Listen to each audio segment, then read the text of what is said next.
Welcome back to Drunk Reviews. Tony P, Joey B, the Salt Shaker, the Perizzos. We here. We keeping it live. We keeping it tight. That's what we All do. right? We're here to talk about Hell or High Water, spoiler edition. That is true. That's how we do. Bam.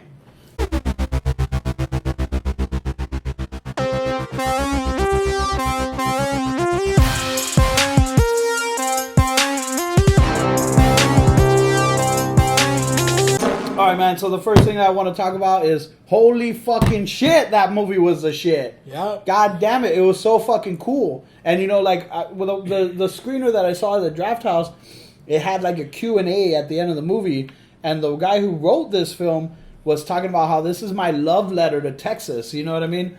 And boy, did he accomplish And what a that. love letter it is. Yeah, totally fucking accomplished. Everything about this movie is up to par.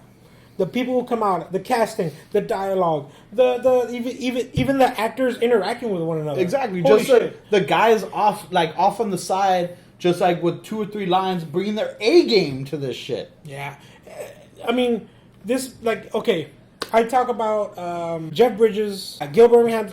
I like their ball busting ways. Yeah. You know, like Really funny. Yeah, it's kind of like I don't want to say it's kind of like racist, but it kind It's of politically is. incorrect. Yeah, it And is, it's refreshingly politically incorrect. but I don't mind that humor. Of course, and we execute that humor on a day-to-day basis. But these two guys have a chemistry that I haven't seen in a while. Now, I'm not going to say it's as far as Riggs and Murtaugh. Hey, but it was pretty close. It was pretty close. and it was. Although you'll never know because Homeboy gets got. Yeah, and that's Homeboy gets kind of got, that's yeah. what exactly what I was gonna say is that like it's so confined to this single story that it can absolutely be compared to Riggs and Murtaugh. The only thing is that there won't be a sequel. You know what I mean? Yeah. Because Gil Birmingham gets killed, and what a heart wrenching moment. And then like the thing is with me, Jeff Bridges was. For all intents and purposes, ready to die. His wife had gone already, you know, and he treated his job, he treated his day-to-day actions as though he was going to go out in a blaze of glory. That's what he wanted. And like to like kind of like on the other end of the spectrum was his partner. He was the family man. I don't want to say he was just starting, but he wasn't as tenured as Jeff Bridges was. He didn't have that air of cynicism that Jeff Bridges had. He had a positive outlook on life, on the future. Yeah. And so for him to die in the manner in which and then, he like dies, it's so sudden. it's so quick. It's so sudden where like Jeff Bridges gets to the car, and he's kind of like scoping it out, and Jeff Bridges having dialogue with some other police officer, and then all of a sudden, boop. Yeah, and he, you know, that's one thing that I've always like admired when a filmmaker can kill off a crucial character in that way, where there was no like twang of music, there was no sudden swelling of sound. It was just him getting shot in the head and falling, kind of calmly sliding off screen. And I mean, it was so real and authentic that I was truly heartbroken in that moment.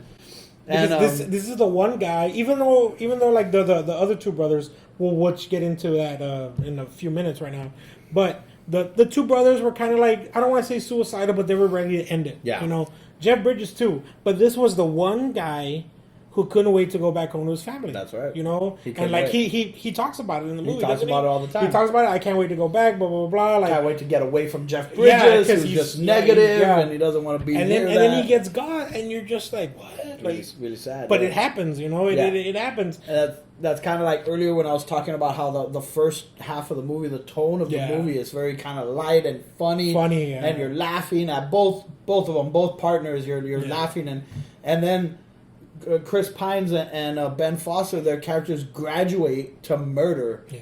And it's like, now it's like, fuck, like shit got real, you know? And that's a moment, you know, like where you realize that there's no going back for these characters. Also, another one, I know we talked about it off screen, kind of like the unsaid dialogue or that moment of silence between Jeff Bridges and Ben Foster. You know, I know. To you, it hit home. Yeah, I say you go ahead and talk. That shit was beautiful. I mean, first of all, it's awesome when you have a movie that has really well written dialogue, excellently acted characters. And then on top of that, you have beautiful cinematography and a really patient filmmaker who's able to kind of levitate on a moment and let it register and haunt the viewer. Yeah. And that's what that final death for me was, because Ben Foster, in my opinion, stole the show in a lot of ways. Like if this is Ben Foster in a way I've never seen him in a movie where I was like, wow, like this guy is carrying this movie. Yeah. Now maybe people would argue with that, but I would. Yeah, Now, and you know what? I think Jeff Bridges brings his A game, but he does that in every movie. Yeah. You know, like I think Ben Foster outdid everyone else. I think Ben Foster would even argue with that. Yeah. I think he himself would say, nah, I don't think I was as good as Gil Birmingham. You know what I Okay. mean? Who was fucking badass in the Oh, movie. yeah. But, like, for me, like, his character, that kind of wildness of his character, and then, you know, he makes that decision to kind of be the sacrificial lamb Yeah. for his brother so his brother can get away.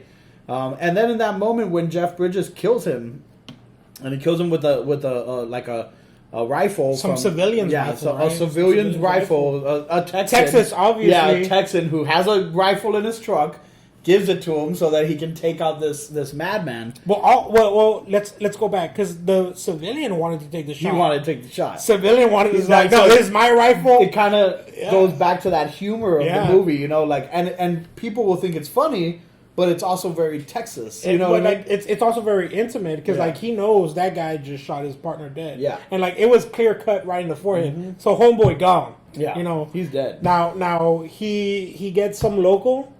They go up behind him, whatever, and they grab his rifle. And the civilians are like, "No, I want to take him out. It's my Obviously, rifle. Texan. You know, It's my rifle. Let me take Like, the shot." And you're- he's like, "Get the hell out of Yeah. here! This is my shot." Yeah. because that's the guy who killed his partner. Exactly. So when you talk about like knowing the score and the emotions involved, and you see it in Jeff Bridges' face, you know that he has this desire to kill this guy.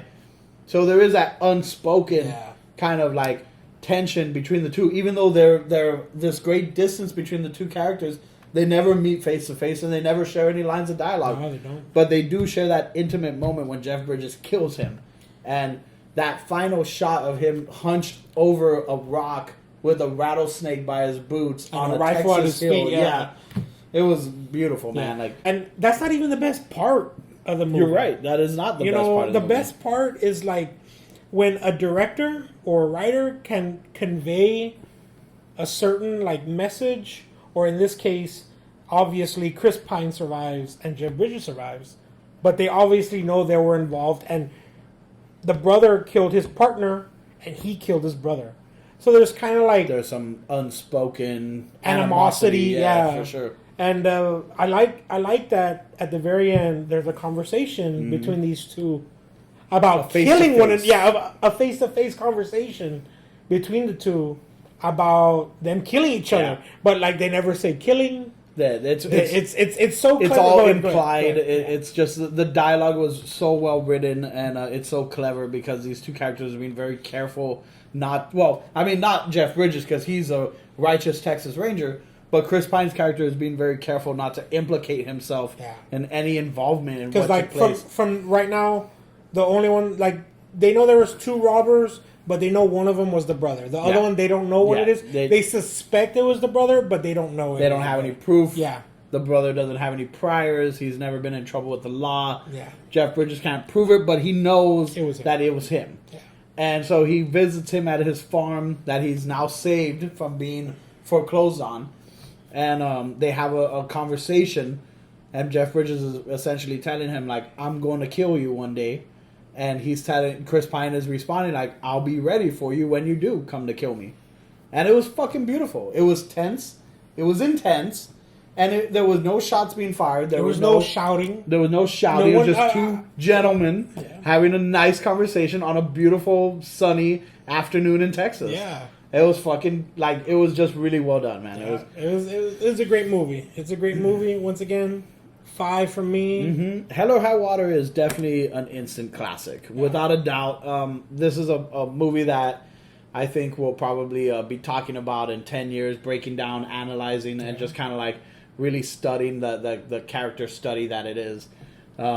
Beautiful film, 5 stars for sure. Drunk reviews. you like the spoiler review, click like, click Yeah. subscribe. Let us know what you want us to review, and maybe we'll just give it a little shot. But before that, you know what's going on right now. Gears. Come on. Gears of Gears War. of War 4.